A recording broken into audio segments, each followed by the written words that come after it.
Technology's promise has always been to connect us, to democratize information, opportunity, and voice.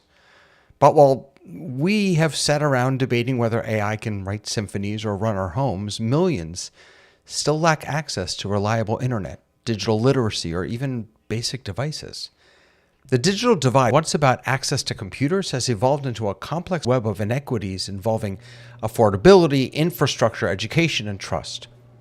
In a world increasingly defined by connectivity, to be offline is to be excluded from education, jobs, healthcare, and civic life. So the divide isn't just a technical problem, it's a moral, social, and economic one. And I've got some good friends to talk about it with me. Welcome to The Rundown.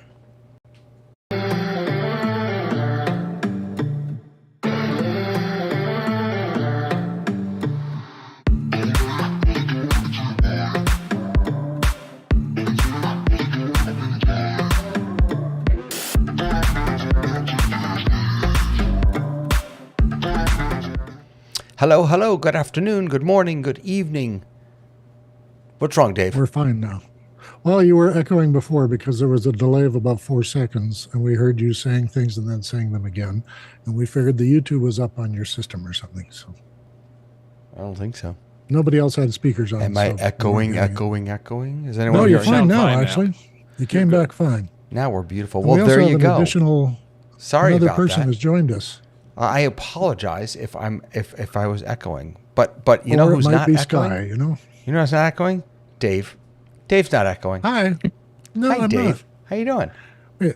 I'm good. We had Thanksgiving on Monday, and we always do that before you guys because Happy our growing season has always Thanksgiving. been different. That's wonderful. Did you have the traditional tofurkey? And No. no. No, I'm a full-on meat eater, and I had ham. So yeah, not your. I love favorite. myself a good tofurkey. No turducken? No turducken. That turducken voice is the voice of Lois Richter. Hello, Lois. Hello. Are you a turducken kind of person? No, I am a collagist, but not with meat. No. Okay. Do people know what people turducken who- is? It's a turkey stuffed with a duck, stuffed with a chicken. Right, because killing one animal isn't enough. Yeah. Let's kill three and then shove them one inside the other. Oh, dear God. Okay. Tamara, help. I don't even know how to follow that. How you How are doing? you, Dave?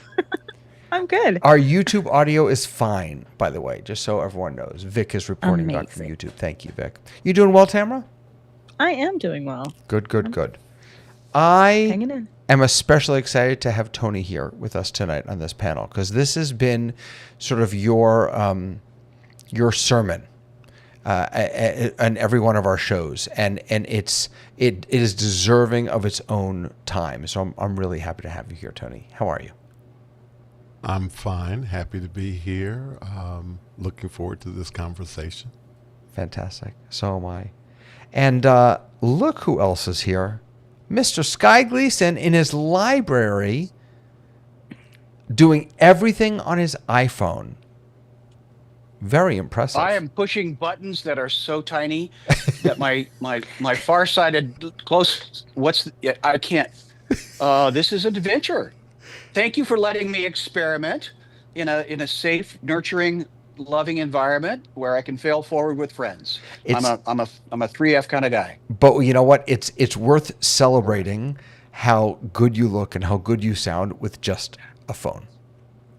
No, I'm not giving you any credit. No, it has nothing to do with you. I'm talking about the technology. You're gorgeous. That's terrible, You're David. gorgeous. Thank you. You're beautiful and perfect in every way. Thank you. It's kind of amazing what you're able to pull off. Kind It of. really is. Yeah. I know it is technology. I'm scooting. I did the technological thing. I scooched the chair. I'm a scoocher. That's how you get good framing. You just scooch, right? Bill could teach us about good framing. How are you, Bill? I am fine. How is everybody? I'm good. Did you change your mic setup? It looks like you changed your mic setup. Like now, I don't know. I probably just moved it over farther. It's on an arm in front of me. No, so I thought probably you used to have it. Didn't you used to have a black? Maybe I just haven't seen it in a long time. You used to have like one of those Sennheiser. Yeah, I had a didn't you? Sennheiser in KH416 before, but I've been using this for actually quite a while now. And why in do you make the audiobooks, change? This has more nuance. Ah, And okay. I'm sitting at the same desk to do the audiobook stuff that I am for doing things like this show, so I just decided to go with one mic. Nice. Do you like the Yeah. Sennheiser though? Well, I like them both. They're both different. The Sennheiser cuts through beds and things like that more, so when I have to do kind of advertising related works, I tend to switch out to that because it's sharper. But this mic is way more sensitive. So if I have to whisper and things like that, it's very much more present than And what is that one again? Sorry. This is a Neumann TLM 103. Neumann. I've had this mic for 25 years, I think now. Wow. So Cool. yeah, it and I are old friends. Thanks for sharing that. Well, hello everyone. We have some news to discuss today.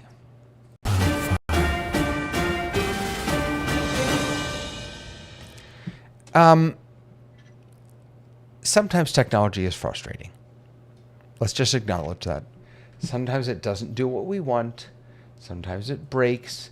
When Bill came in, he had to restart his system. Sometimes but can you forgive your technology? Mm-hmm. So there is a new study that came out of Israel that when a machine fails, our first reaction is often frustration. This is an article from the Jerusalem Post. And this study, which it's by two researchers, says that we can apply mechanisms of forgiveness toward technology. So this is in the journal Frontiers in Computer Science under the title Forgiveness in Human-Machine Interaction. So they looked at, I think it was 27 different people. Maybe it was more than that. The team interviewed younger people because they're most connected to digital technology, and that they're planning on doing studies of older people in the future. But people who are more familiar and comfortable with technology, they said, tended to be more forgiving, perhaps because they understood its complexity and the inevitability of mistakes. However, those who were wary of smart devices from the outset were less forgiving and sometimes abandoned the technology after a failure. So my question for you is, are you a forgiver or an abandoner? When something doesn't go your way, do you say, forget it, I can't do this, I'm done with you? Or do you offer your technology some grace, Sky? I'm a forgiver. Dave's a forgiver. Hold on, let me get down to Sky real Of the quick. opinion. Go ahead, Yeah, Sky, go, and I'll Sky. come right back to you, Dave. I have evolved with this technology. When ping pong was a game with a ball and a table before Pong came along. So the whole reset, iterative, I'm not the one that's broken, it's the machine that's broken. No, I come from the land when the machine was broken.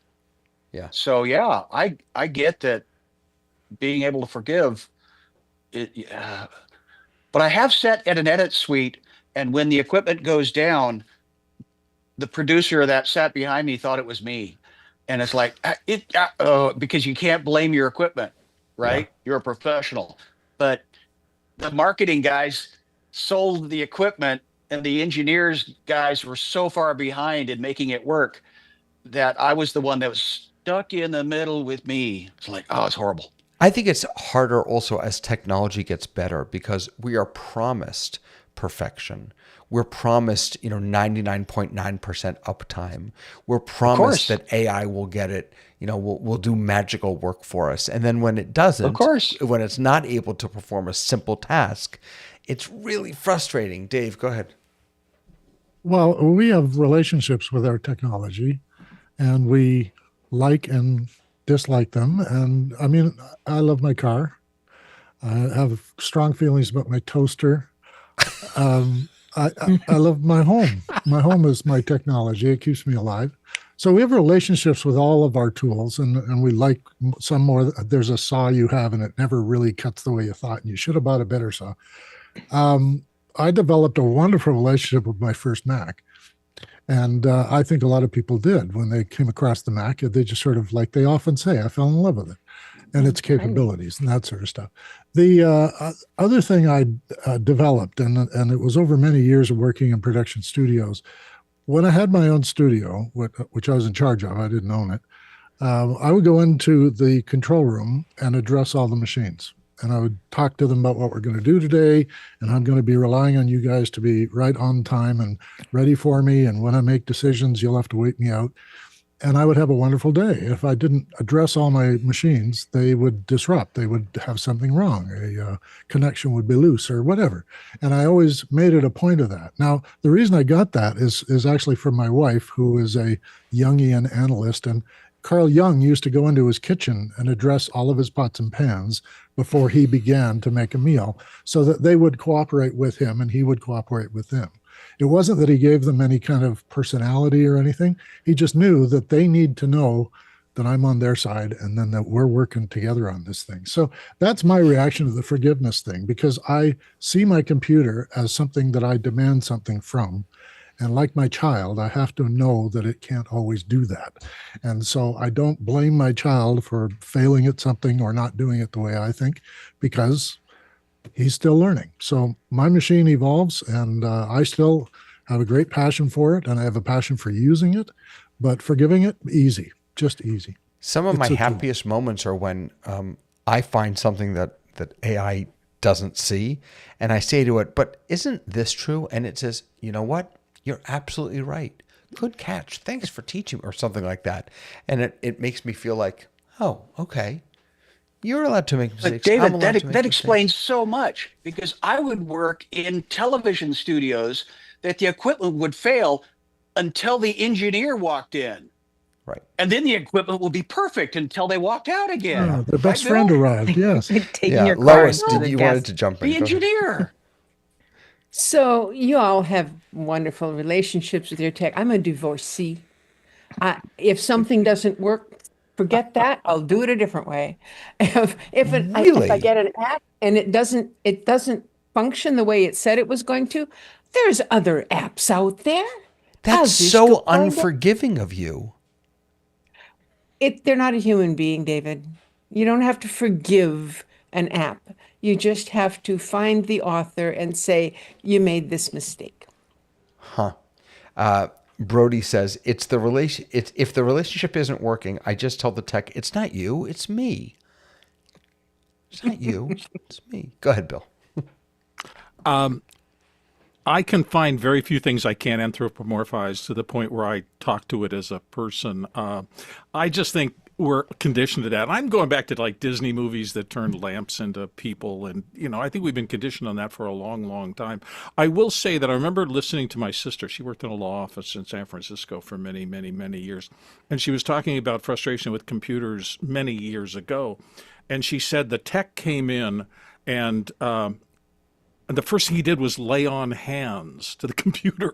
And she talked to them afterwards, and he was going, well, yeah, I was trying to figure out where the fan was running.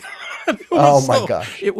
There was a simple physics-based reason, but we interpreted this as I am doing the laying on of hands. And so I just think there's a human natural tendency to imply behaviors to that, but at the end of it, we're all atoms, aren't we? So Right, and I mean, I it's did very a show much in a church once, and they some of put us are oil Eves. on the light board and prayed over the light board. And I was like, you may pray over the light board, but please do not put oil on the light board. it's in many ways it's why we say please and thank you to ChatGPT and these other tools. But the idea of forgiving technology, we're so poor at forgiving one another, and even worse at forgiving ourselves. The idea that we're now doing studies about how to forgive technology, I think, is somewhat. I found it so interesting because I had not actually thought about that as an even a possibility of forgiving my technology. I love the idea of it though, because then it takes all the onus off of me, because I find I'm very forgiving when things go wrong if I'm pretty confident that I can fix it. But when I'm, when I would start going to help in office hours and I couldn't get my comms to work, I couldn't get all this stuff. Like it was there were times when I just backed out. I was like, I can't do this. So I can go either way. I think when I feel confident, then I'm happy to forgive it. And then otherwise I'm like, oh, I should have done this a long time before. I should have called somebody, or, but I think that comes from being nervous around You know what people you who just know what made me they're think doing. of, though, Tamara? You just, forgiving, I don't want to get too like psychological or spiritual here, but forgiving is as much about the person who is forgiving as it is about the person who is being forgiven. And so when when the comms aren't working, or the computer freezes at the worst moment, or the navigation app leads us, right to a traffic jam or what have you, it's one thing to allow that frustration, that anger, that whatever to take over. It's another thing to forgive the technology, which then releases Right. that frustration from you. You don't have to carry that around. That's exactly what I loved about reading this. I was like, oh, actually, that does not put the onus on me as a failure. It puts it in very neutral terms. Yeah. That it's just like, you don't have to get frustrated about this. Yeah. And you can. Well, and as soon we as also I used to, No, go ahead, Sky. we also used to live in a sales cycle that a product would be R&D'd, the product would be tested in a test market, a product would then come out every year, maybe, or maybe every 2 years, as soon as they needed to come out with a new product. But now, at the advent of software, we are watching the change of a product, and software is a product, but we are now the lab rats. We are the beta we're the testers, testers. but we didn't read that little checkbox says, yeah, things may not work the way you think they should, but you're not paying much, so why are you complaining? Shut up and use it. Yeah. Is it Or find a different one. Or do what Lois does and find a different one. All right. Is it also a bit of a one of the- marker? Oh, go ahead, Lois. One of the things that Sky mentioned was the tech comes into the room and it works, or the laying of the hands. There is a theory, which you all probably won't agree with, but there is a theory that the energy of a person can interact with the machines, and that there are, in fact, people who they touch it and it doesn't work anymore.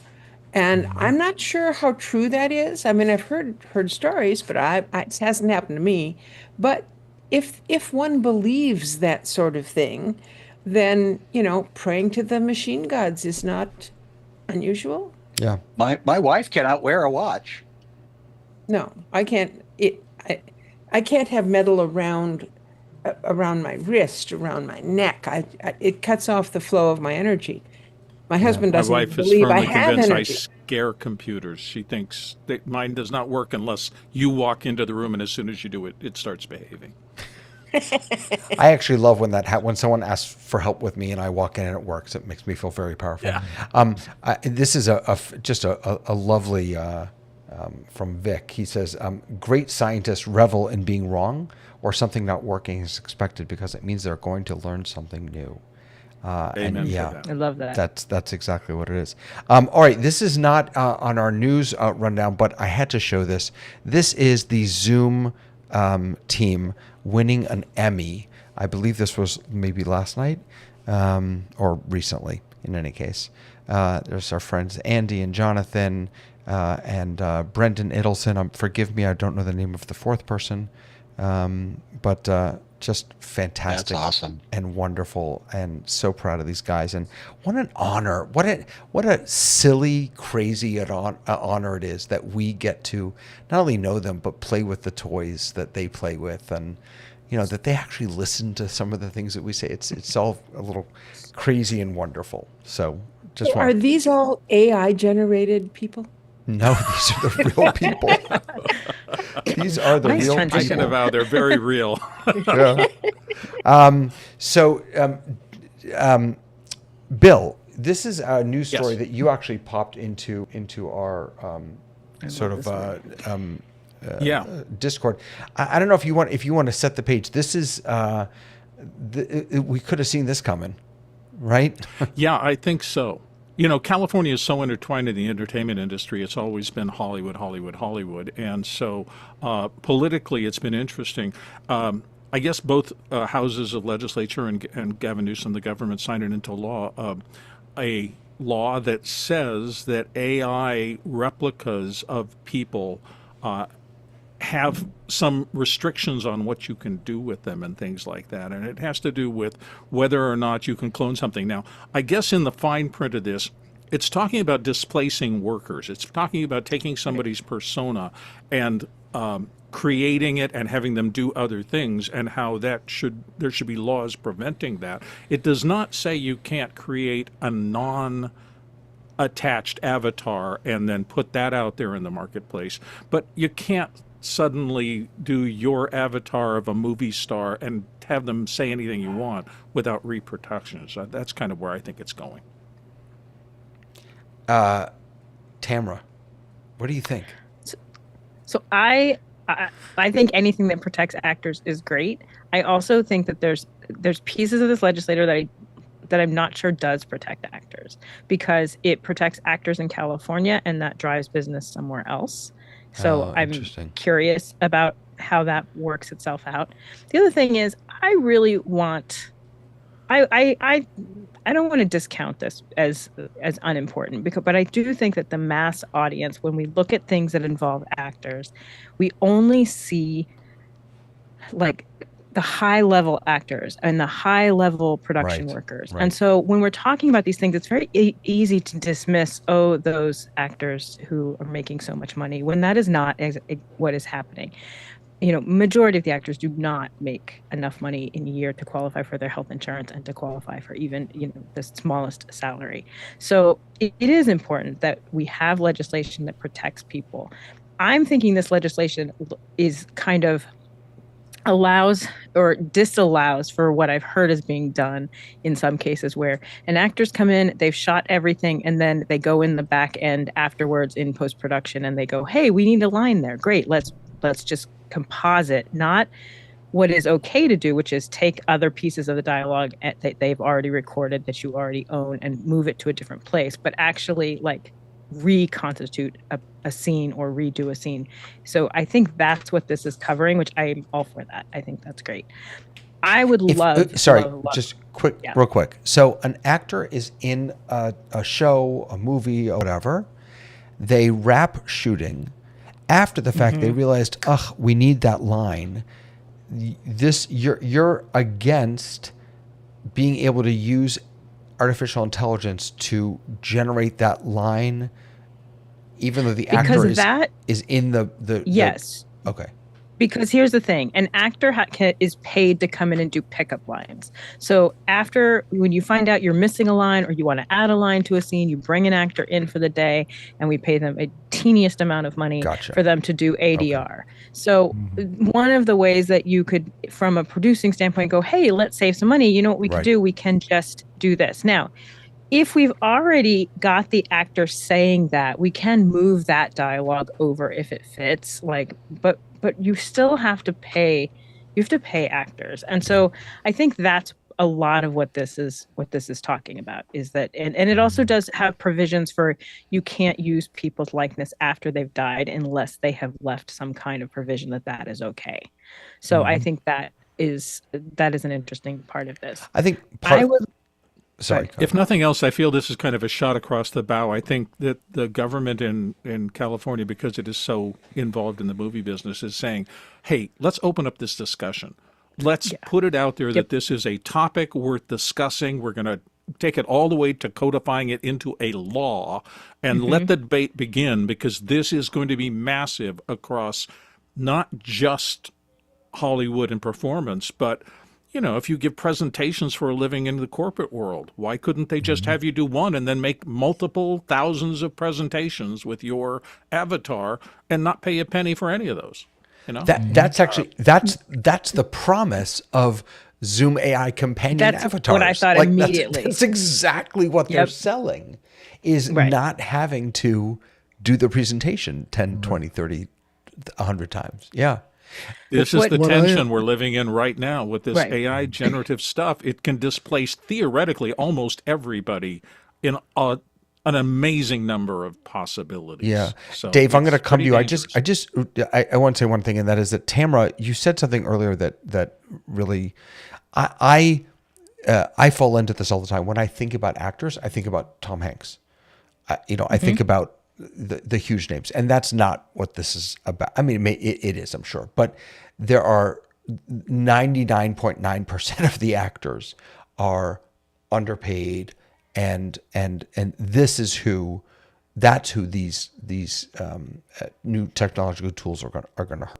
Not the Well, correct. And one of the things about it is that the people who are signing on, if you are a young actor and you're not even making any money at all, there's a real push to buy people's likenesses and tape them and do all of these things. And they're paying really low amounts of money that can pay someone's rent for that moment, but then could be reused in ways way down the road, that this person who in their early part of their career, they were like, yeah, that sounds great. I'll make my likeness. I'll do all this stuff, and not realize that they've basically sold themselves away for ever and will never get paid again. So I think it is really important to start having this legislation. And I think this legislation does exactly what Bill says. It opens the conversation, and the places where we also need to look at are things like advertising, and be putting laws in place in the same way that we have laws for children's advertising to children. We cannot advertise to children sugary things. We can't advertise to children cigarettes. We have actual laws in place for that. And I think we're going to have to come up with some kind of advertising laws, or some kind of laws that really put parameters on what we can say is real. Because that is where we can't advertise sugary things to kids. Not during kids programming. Oh, Like if you look at, like, there's a whole list of things you can and cannot advertise specifically to kids. So I mean, I grew up on sugary based. We did. So it's happened in the 90s. That's this shifted what you can advertise for kids. They put parameters on, and those kind of parameters are the kind of parameters we're going to want to have in our news reporting and in our advertising, so that we can have a very clear definition of what is real and what is not. Dave, go ahead. A couple of things have come up, and I'm going to go with Tamara introducing that. But I also remember the Shirley Temple time when, exploitation of kids and not even going to school because they're doing a movie. So they've laws to protect those. And I think of the extras. The extras can be reproduced quite easily because they're not talking and they're not in the shot. They're only in the background, and you don't have to hire 100 extras anymore. You could have 3D extras. And of course, we wouldn't have been able to make Lord of the Rings without those extras and the orcs. But I like this legislation for one reason only. And what it does is it makes your law fight for you. It doesn't mean you go to civil court to protect your avatar. You can go to the government and say they're breaking the law, and they will sue them or make them stop. And you don't have to go to civil court. And up until now, you were like a product or a copyright or a protected thing in terms of some of those laws, but they weren't up to date. And we needed something like this to give people a chance to win that argument. And as Bill has said, have that discussion with the judges about what is reasonably fair. And it's not fair for someone to take what I did and modify it and not reward me for the modification, because I'm still available to do that retake or reshoot or go on location and just walk away from the camera for that shot they need. But if you want to do it as an AR or VR kind of thing, well, then it's not real, and we've got to be careful about that. Yeah, thank you, Sky. I was just pondering when you mentioned Tom Hanks, the realization that he is a small business. I mean, he's got a staff. So again, that concept of the big movie star being the only person in Tom Hanks Inc. is the fallacy. And I'm going to let Tamara talk about it, because I know that the entourage is a part of keeping that talent sharp, and then consequently that entourage needs to get paid. So that's why the demand of the salaries often is the actor gets a piece of it, but the corporation that has to be managed is the publicist, the makeup, the makeup, the hair. So it's an entire industry that is also being exploited. Bill, is sorry, I was muted. I know, I'm fine now. One Sorry. thing I remember to speak to that. I remember when I was a young person in, on one of the series that I was first on, and I remember a guest star person. It wasn't a guest star; it was a series regular, but he was in one episode, had 12 lines, and we had done the math as to how much money he was paid per word. And I remember as a young person, we're like, that's outrageous. I'm making nothing. So I was like, that's outrageous. He would get, $1,300 a word. And the wonderful director, Fred Keller, came and said, actually, the lifespan of an actor like that is that lifespan of a gnat. They are being paid for the course of their lifetime in that short amount of time that they will have that particular job. So there's a lot more, there's a lot of complexity to Hollywood. There's a lot of complexity to what you see and what you don't see. And what you don't see are the crews and the people who are working a 60-hour work week. 50 to 60 hour is your contract is that. It's a 12-hour day. Right. So, all of those things, I think that's why when we hear these laws, a lot of the reaction you often get is like, well, that they don't have like real lives. But majority of the people making films are people who are blue collar workers who are there early in the morning doing very difficult work. And acting is not an easy gig. So, I think that it is important that we're starting these conversations, but I also think that they need to be in context with what it really means, as opposed to it just being like, California, they're always passing crazy laws and, Right. They're Right. just talking about actors. Because we saw that with the strike, where a lot of people have really, just were not behind either of the writer or the actor strikes. And in fact, they were devastating for our industry, and they came at like this perfect storm time. And the people who really lost out are the people who you just don't see, and who are not those big name people. It's the rest of the people in both of those unions, and then in all the support unions that do that work. Bill, has AI come yet for voiceovers? Oh, it's a huge topic. One of the reasons I've pivoted from doing what I call single voice work to working on producing multi-voice things is simply that I think a large chunk of the single voice work is going to get farmed out to AI. Not all of it. I do think there's a qualitative difference still, and I think it's actually going to last a few more years. That have you been on the web and you've seen one of those long stories that kind of draw you in, and you realize maybe 3 or 4 minutes into it, you hear something, oh, this whole thing has been AI from the beginning. Mm-hmm. They got it mostly right. Then they have this one moment where the uncanny valley just collapses around it, and you realize that this was crafted to keep you watching because they're looking for dwell time and nothing else. And the whole thing was created to keep you on their platform and keep the minutes tallying up. And that's a way that AI is manipulating us into spending a lot of time on the web that we might not otherwise. Now, sometimes they're interesting stories and they're fun to listen to. And so in that respect, it's no different than reading a good story for me as a young reader. But I do think it's very dangerous when you start getting algorithms into creativity and tune them for things like this dwell time, where they just want to keep you listening, keep you watching, keep you scrolling. And I think it can be very damaging. I'm starting to feel like that for a lot of the young people in culture right now, is that they start scrolling and it's very hard to get them away. I think Apple and other people that I remember when they said, they're going to start reporting how much time you spent on yesterday. Why'd they do that? That's a little odd. I think they saw the research. Yeah. And I think they saw how addictive this behavior can be, and they got a little worried. Yeah.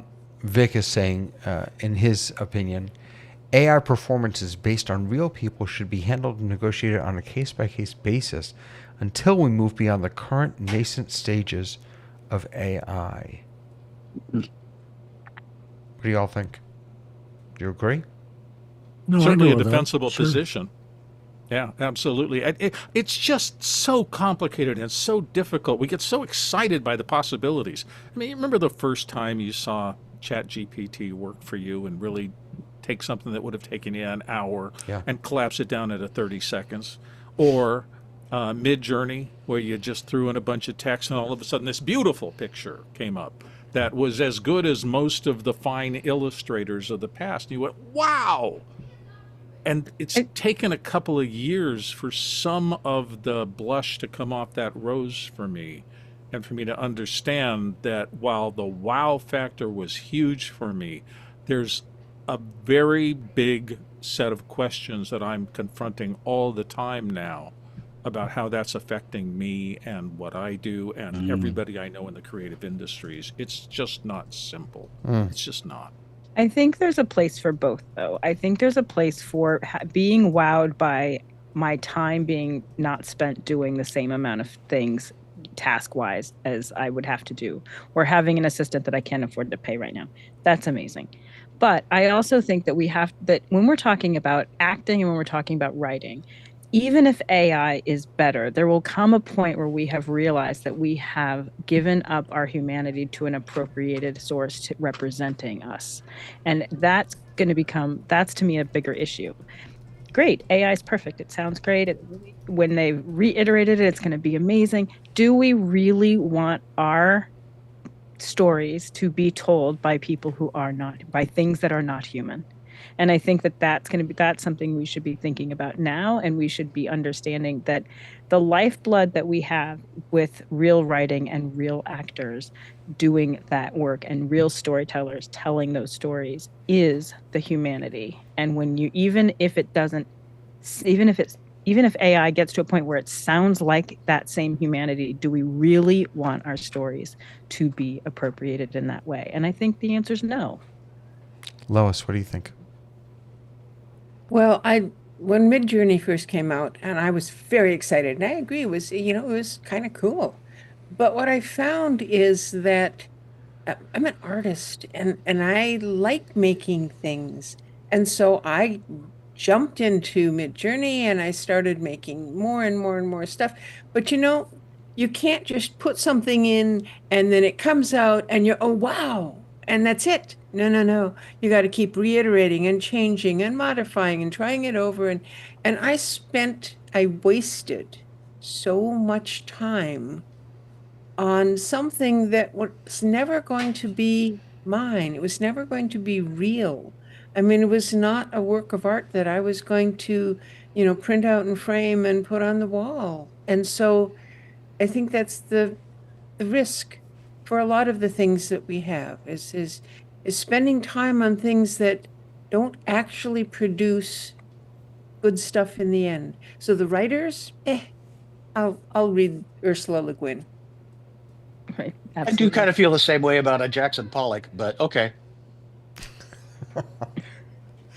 So let's transition from the creators to the consumers of which is all of us and everyone. We spend a tremendous amount of time in the office hours community and in our other communities talking about AI and the newest teleprompter and what mic are you using, and it is I think vitally important to every now and again step back and say, wow, first world problems. My mic isn't loud enough, or my whatever it is. My picture is I don't have the 1080p resolution, and so we really wanted to take a step back today and talk about the divide. In an age of acceleration, an age when technology is just moving faster and faster, and more importantly, when technology is the way in, when it is the bridge for work, for learning, for education, for civic participation, for all of these different things, when technology is almost required for such of that, where are we in this digital divide that we have? And so my first question that I wanted to throw to all of you is, what does it mean to be connected digitally in 2025, and who is still left out?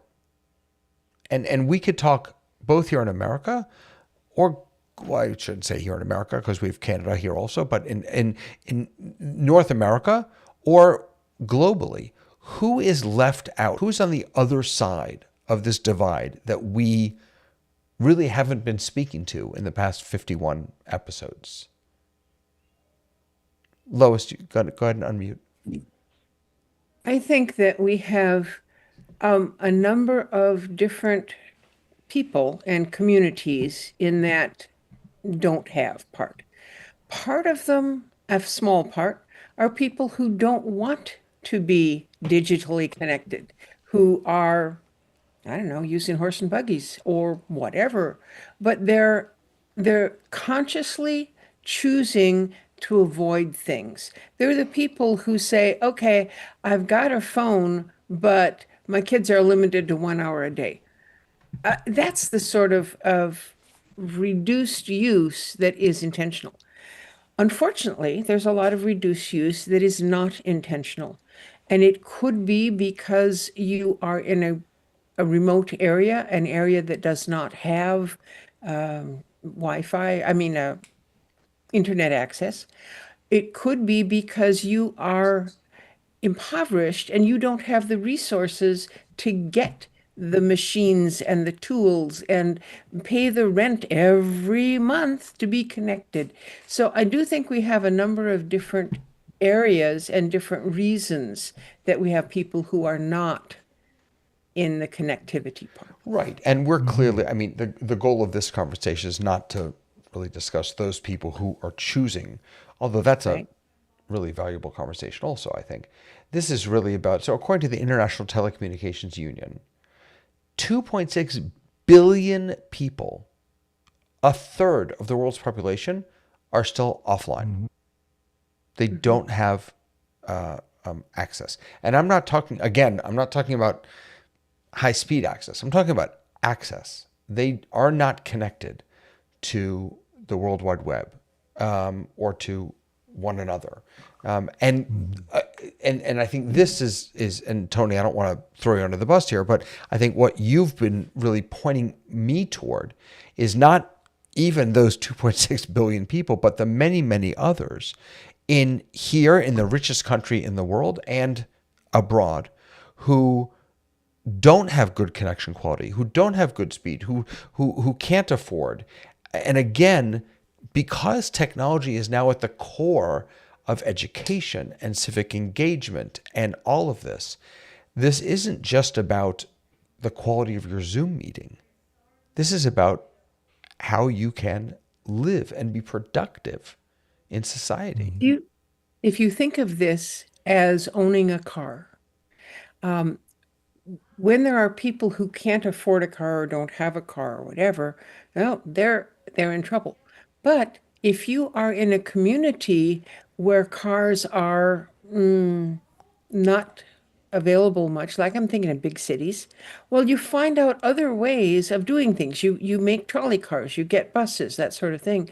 And I'm thinking that for people who can't pay a monthly fee to do something, we do have things like internet cafes. I know when my brother was on a sailboat on the Pacific, they would land at one of the cities, go to an internet cafe, and they could send and receive their email, once a week, once a month, whatever. But they could figure out a way to make it happen. And I would not presumably consider they them paid to for have been, they paid they paid presumably, yeah. for that minute. Right. It's sort of like the difference between renting and trying to own your own house. Right. It's a different experience. Right. Tony, I'm gonna throw it to you, and then I'll come back to you, Tamara. But I just want to say that Tlalak asked. He didn't ask. He said in the chat, and this was going to be my next question. The question to debate is it a utility or is it a luxury? Right? Is connectivity, is access to technology that allows us to connect in digital space a utility or is it a luxury? Tony, let me throw it to you, and then we'll go to Tamara. Well, it is. It is not a utility. It should be a utility, but it's not, and that's the problem. If it were a utility, then we would be having a different discussion about the digital divide. I think part of the concerns that I have, so I can speak from personal experience that I live in the state of Georgia, and where I live, I have 1 gig up and 1 gig down. My sister-in-law, who lives in Middle Georgia, in the county in which she lives, she is locked in to one single cable provider that her internet is barely above what we would consider a decent internet connection. And she has no recourse. She only can deal with that particular internet provider in her specific community. Now, in the same county, in the same city, across town, there is community that has 2 gigs up and down. That provider that provides the 2 gigs is not available in her community, even though it's in the same county and the same city. So we are in a space where this is a real thing in 2025. And we've had numerous discussions in the office hours community about how, right across the street, somebody is able to get a gig and somebody's dealing with something that's very, very much not adequate. And so it's a real thing. And so the answer to the question, I think, is it should be a utility, but it's not.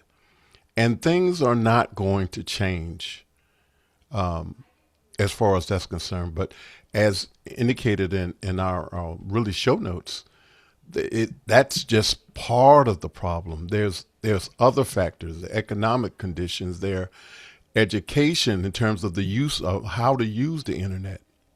And so there's a lot of factors to this whole thing of the digital divide. But the main thing right now is broadband, and it's not a utility. It's a luxury. Tamara. So right after COVID, we had more access to internet access. We had digital equity where people could get access to federal money went in to fund libraries so that people could go and rent, check out access, digital access. And that is something that we're talking about now ending, that is something that our government wants to end, that we're saying, well, those people can do exactly what Lois said. They can go into a library, or they can go into a cafe and get access that way, but they don't have we're not going to fund for someone to go and check out from the library or check out like an actual modem to bring home that they can use to have access in their home. I don't know if you've been to a library recently, but when you're talking about 4 or 5 machines hooked up to the internet, then that is really not practical for the number of people who do not have access to internet. So these are real conversations that are happening right now, that we're saying that some people that it is not important enough for everybody to have it. And to be in 2025 and to have that kind of attitude, there are a lot of people who don't understand that they need it, and like as Lois said, that's a choice. But for us to say that it is not important enough to put money into to make sure that that is something that everyone has access to in 2025 seems absolutely crazy. But those are actually conversations that are happening and that legislation is moving towards. Bill, go ahead. I'm seeing part of this, though, as we keep thinking of AI as something that I am connected to.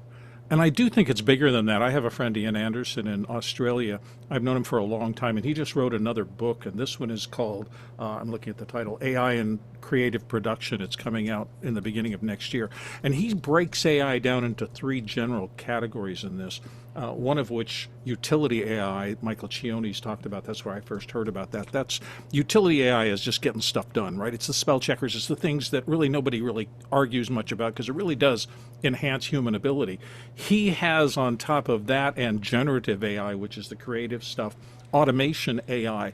And I'm going to have a little bit of an argument here that the automation and the utility AI are going to benefit even people who do not have connection, high speed, low speed, or whatever, because it's going to enhance the ability of information to flow, even if you can only access it by going to your library and talking to somebody else or calling up on the telephone and looking at someone who's in front of a resource bank that lets them answer your question more accurately and more quickly and get you the information that you need. It's really the generative stuff that is going to be, to my mind, so ridiculously disruptive.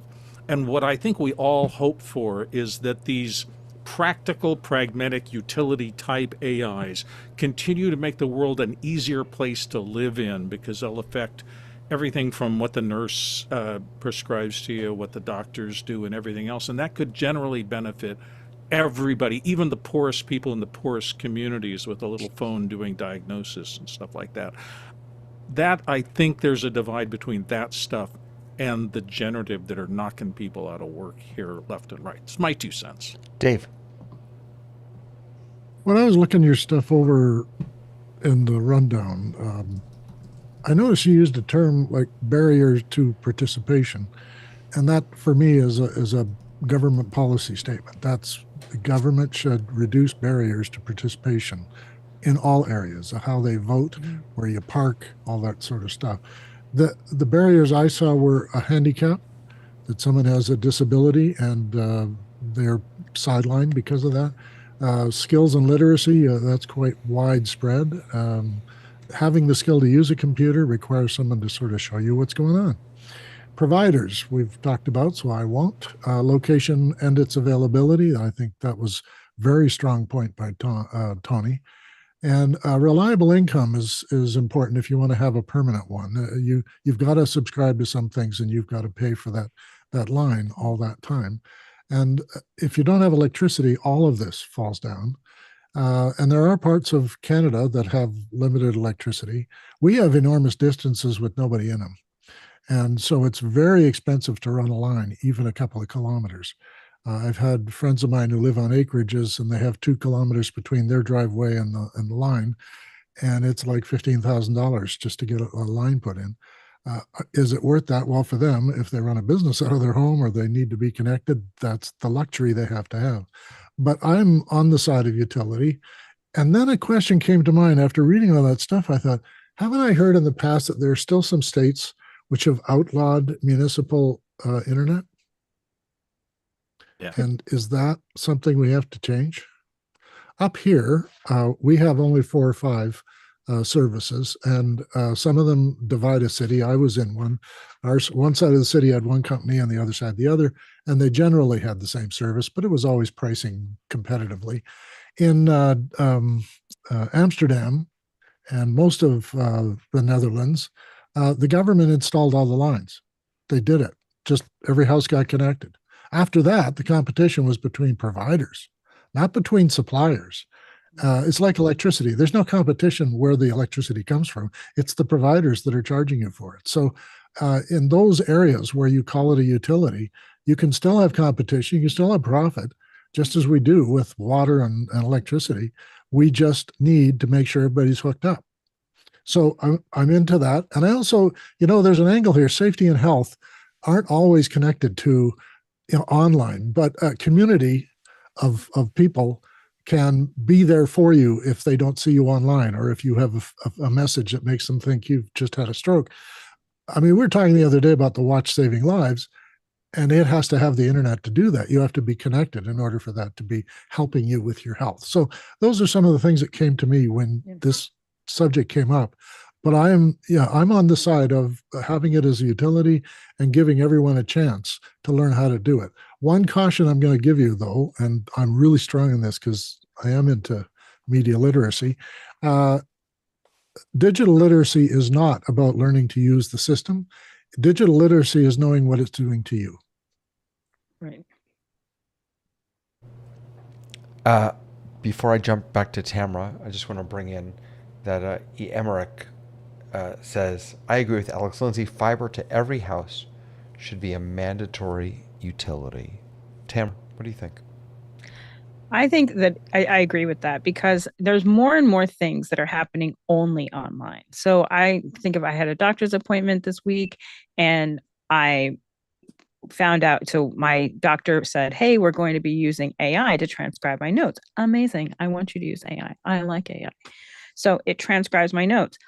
I am on a conversation with them, but it isn't until I go into my online portal that I'm really able to get lots of information about my visit.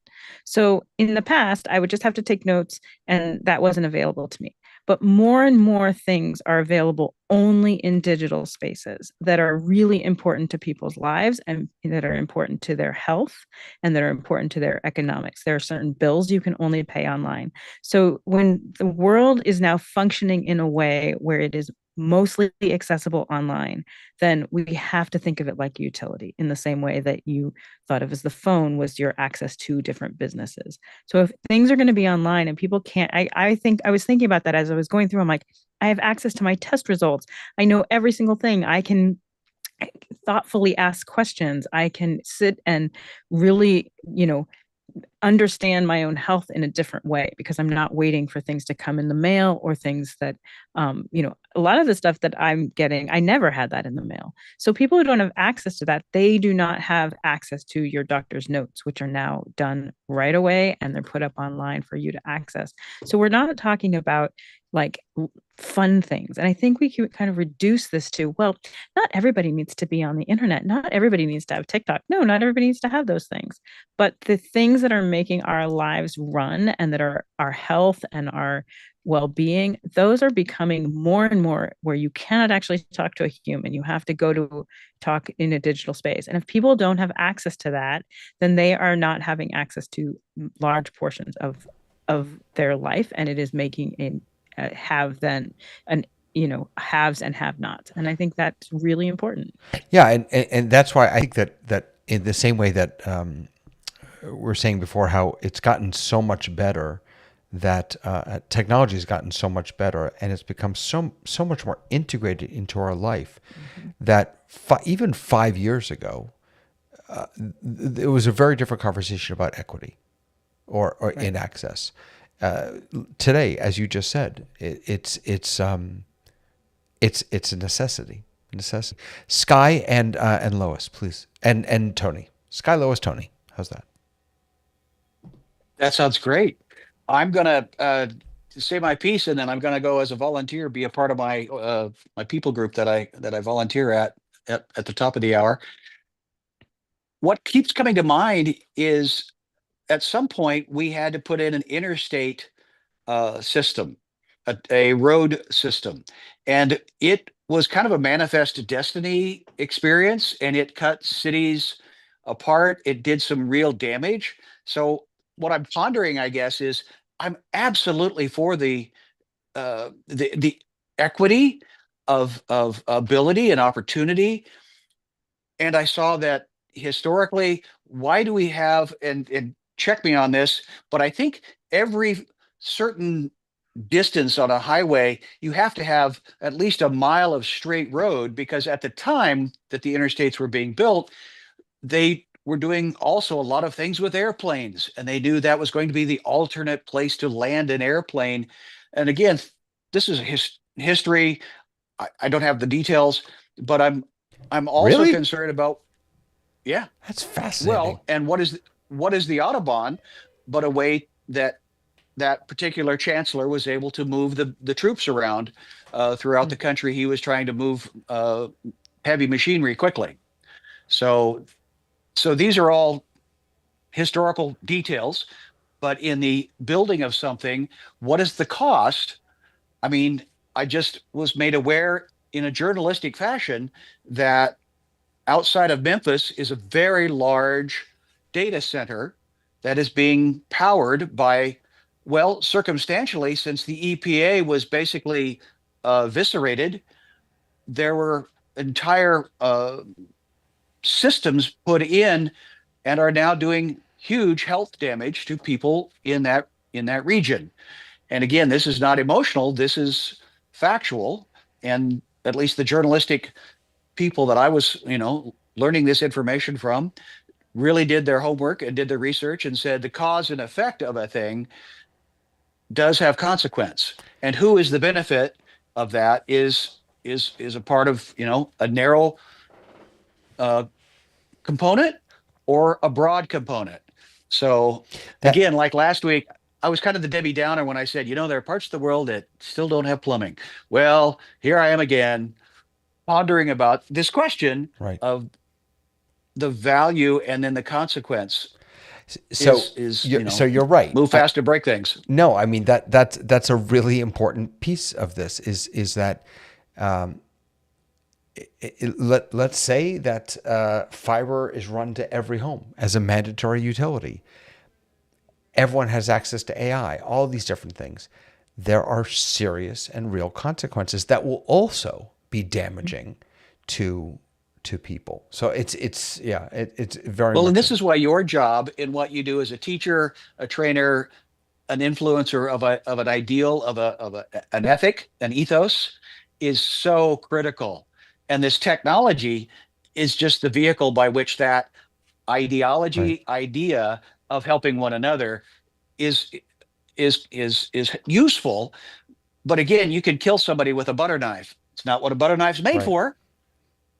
So this is why, yes, and in my improv of a thing. Yeah, And absolutely. thank you all for letting me be here. I'm going to go Lots do of my love. volunteer thing. Lois, go Thank you. ahead.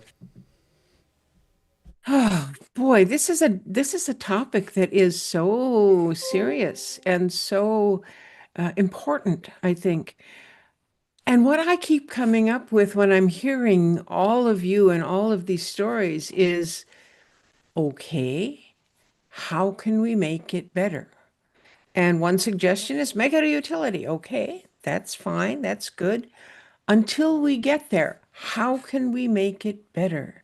We can perhaps in a community that doesn't have access to this internet, maybe that entire community can be given a satellite access. And then all of those people are suddenly able to be connected. I'm thinking of it like, the people who get together and they go over and they build a well for a community that didn't have one before. That's how cable Maybe TV started. yeah, and maybe making sure that the funding for libraries includes access to internet machines because they're very important for a lot of people, and most of us don't realize that or know that. So what else can you, dear listener, think to do to help with the problem? Tony, over to you. I kind of wish I didn't have to come after Lois from that. Got to follow that one, huh? Yeah. So I, I'm going to make it personal. So I have not. The last time I was in the classroom was 2013. That was the last time I was actually teaching. I have not worked since that time. I have had numerous health challenges over the years. A lot of different things. But what I want to say is that right now, I am totally medically being treated through interactive internet, phone services. I no longer go to my doctor's office. They send someone out to the house. They send x-ray machines out to the house. They come out and do blood work. And everything is done through web portals and visiting nurses and all of that. Now, I share that from the standpoint of, if I did not have the internet, access to the internet, I would be in trouble because I am not physically able to get to the doctor's office. I only share that because what if I was not able to have internet services? I probably would not be here right now. So for me, it's personal. And I know that there are other people who are in situations like I am. And I'm fortunate enough that my wife has had a very good job at very good insurance, and that has made the difference. But there are people who are not in the situation that I'm in. And as time goes by, I see it getting worse and not better, because the reason that I believe that internet will not, or when we say broadband will not be a utility, is because of greed. It's not profitable for it to be a utility at this time. Now, maybe in the future it will be.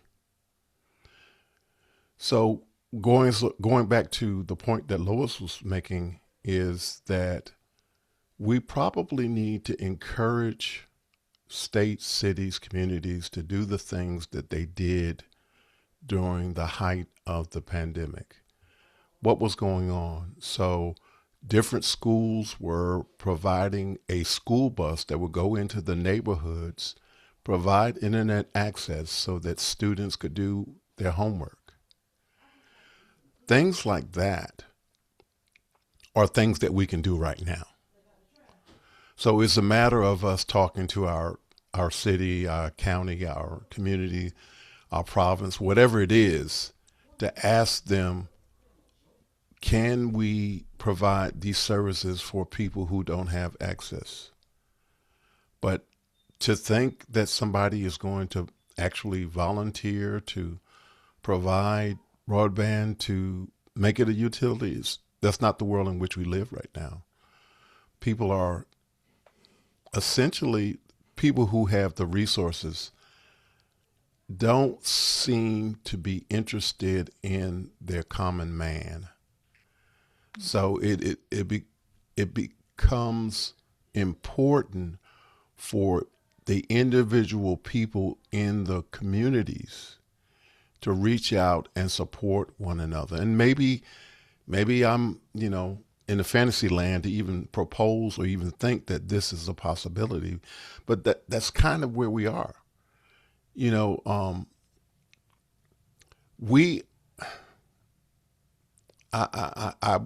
I don't want to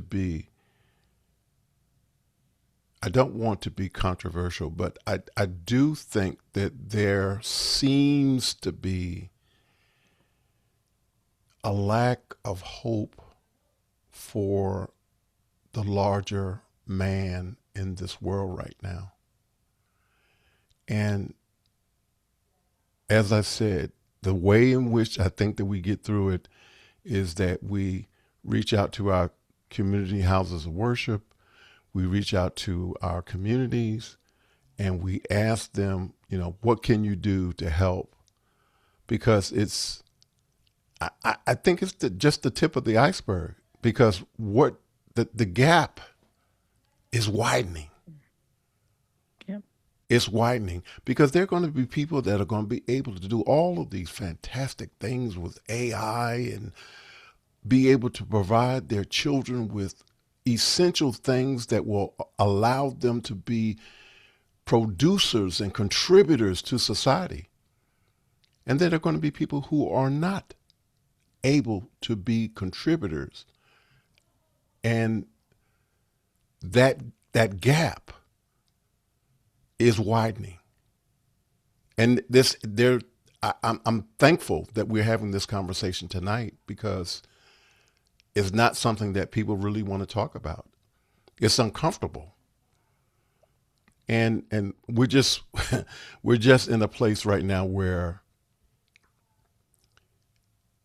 there needs to be a dialogue amongst the people to try to convey to those community, local resources to bind together to try to help, church, houses of worship, community centers, any nonprofits. Those are the things that are going to help people get through, because we're just not in a place where the gap is lessening. It's getting wider.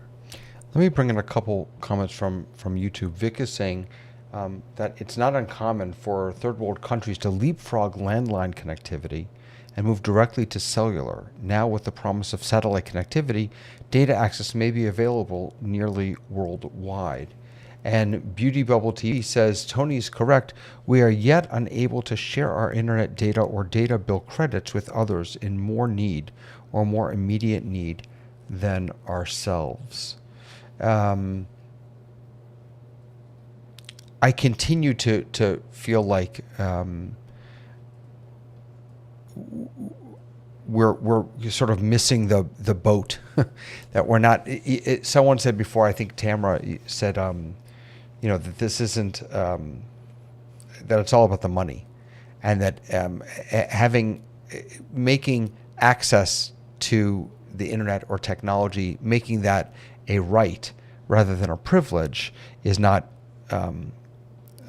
doesn't satisfy your shareholders. But the truth is that I don't think we're thinking. I don't think we're thinking big enough, because access means more entrepreneurship. Access means more knowledge, more education. Access means more integration and participation, and all of that leads to growth and money. So, Bill, I think we're missing something here. But Bill, My question is, are we evolved enough to put bigger pipes everywhere? And I say that because, while yes, bigger pipes to everybody, everywhere would allow amazing things, it will also allow terrible things. For everybody who will get uplifted, there is somebody who will try to sell you junk, and somebody who will try to mess with your mind. And I'm just wondering, we haven't had very many years, and we certainly haven't had a curriculum in education for any part of this that is really specific about how to appropriately use the internet. And we all know that there is awful material out there, and I don't want a bigger pipe for that. And most people who are decent don't want a bigger pipe for that. So we want more internet. We want more. Yeah. Everybody gets the big pipe, that's but really we don't have interesting. much mechanism. Bill, that's a really. We've spent a lot of time talking about the garbage that's out there and what a problem it Absolutely. is, and now we're talking about, let's make sure that we give that garbage to the last third of the world. Yeah, Unlimited garbage for Right. everyone, and unlimited goodness. We've talked about healthcare and all Yeah. the things that almost everybody decently can. Yes, I want your watch to bring you help when you have a heart attack. You're my grandmother. You must have that. I'm all for it. I'll vote for it 100 out of 100 times.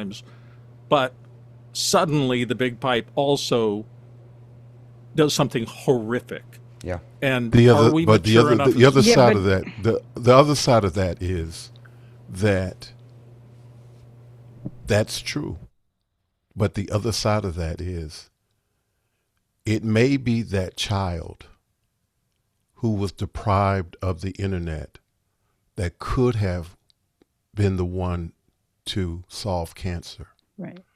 Absolutely, but there's, I think, and- an equal and- chance that kid is going to run into a predator somewhere along the way. So it's just a tension. I don't disagree with you at all, Tony, and I want that child to have the opportunity, because we need to take care of all of them. But boy, there's a danger that comes right in the door with that. Yeah. But Dave, we go see ahead. this Jump with in. everything. Oh, go Hold ahead. on one Dan. second, Tamara. The other thing too. I'm sorry. The other thing too is that there are people who have been left behind and continue to be left behind. Technology is a way, you are right, absolutely right. But technology is a way to provide a level playing field for everyone. And so, yes, you're right. The bad things can happen.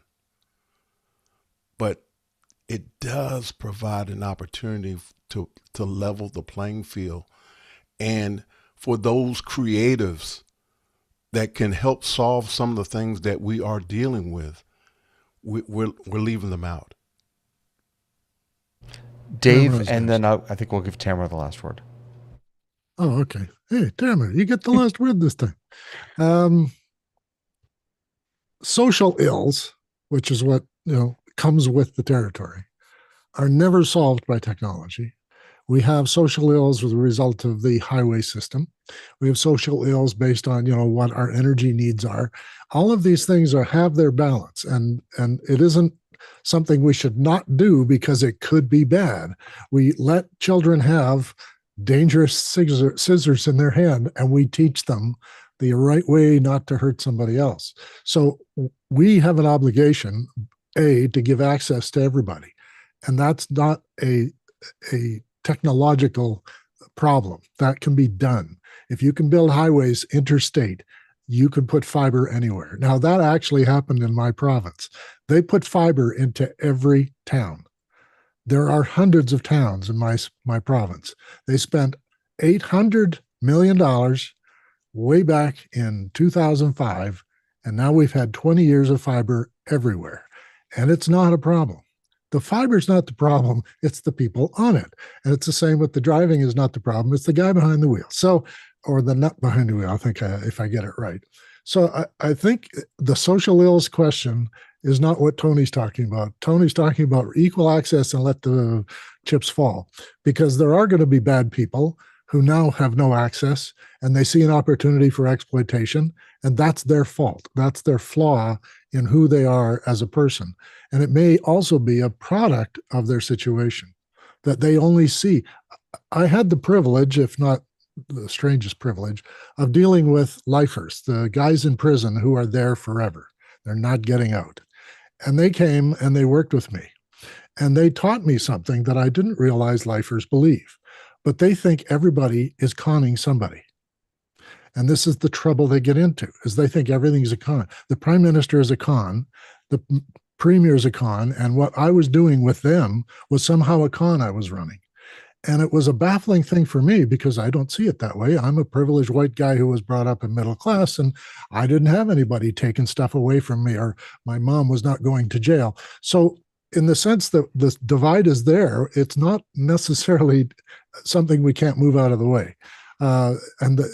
If we move that out of the way, maybe a person doesn't do the bad things anymore because they are more stable in their life and they get a chance to see there is a better life they can have. So I back you up on that one, but I think Tamara gets the last word today. Go ahead, Tamara. It is 2025, and we have spent a lot of 2025 talking about how amazing the world is changing weekly, daily. It is rapidly innovating and iterating into new and different things. What we're talking about is the value of a person. What we're talking about is how much do we value people's life? How much do we value their ability to make money, their ability to learn, their ability to grow? And what we're saying when we're saying, well, there's a lot of bad stuff out there, we're allowing that bad stuff and people to make personal decisions about it, but we're saying these people can't make those decisions. So what we're talking about is investing in our communities and investing in our economy and investing in our growth as a society by empowering people to make their own decisions. And by saying they don't have money. We have this conversation across the board. We don't want to put food in, we don't want to have lunches in schools because we don't think, some people are like, well, parents should pay for that. But you know what? I taught in the South Bronx and I taught in East LA schools, and those schools did not have the same access to lunches, to lunch programs, as the private school that I taught in that cost $112,000 a year to attend K-12 education. So if you have money, then we're willing to pay for breakfast, lunch, and dinner for you. But if you don't, too bad. And that is what we're talking about here. We're saying your value as a human is less than. And that's why this is important. That's why these conversations have to happen, why we have to continue having these conversations, because we have to value humanity enough to give them access to their own choices. There you go. There you go. To be continued. There's more to be said here. Really grateful to all of you, Bill and Lois, Tamara, Dave, and Tony and Sky, who's out there doing God's work right now as we speak. I'm really grateful to all of you for being here. Thank you for taking the time. And thank you to all of you for joining us and watching. Tlaloc and Emmerich, Beauty Bubble, Vic, as always. It's really lovely to have all of you guys here watching us and participating with us and sharing your thoughts. We have more to talk about coming up next week and every week. Next week is it, isn't it? Next week is like the official 1 year, I think. I think so. Is next week the 1 year? I think next week is the 1 year. I'm pretty sure. Yeah, because we started the 24th. Yeah, there you go. Next week is the 1 year, everyone. So we'll see you next week for an anniversary show. The best of. Have a lovely... Your party hats. Right, we all need party hats, absolutely. Have a lovely rest of the week, everyone. See you soon. Bye-bye. Thanks.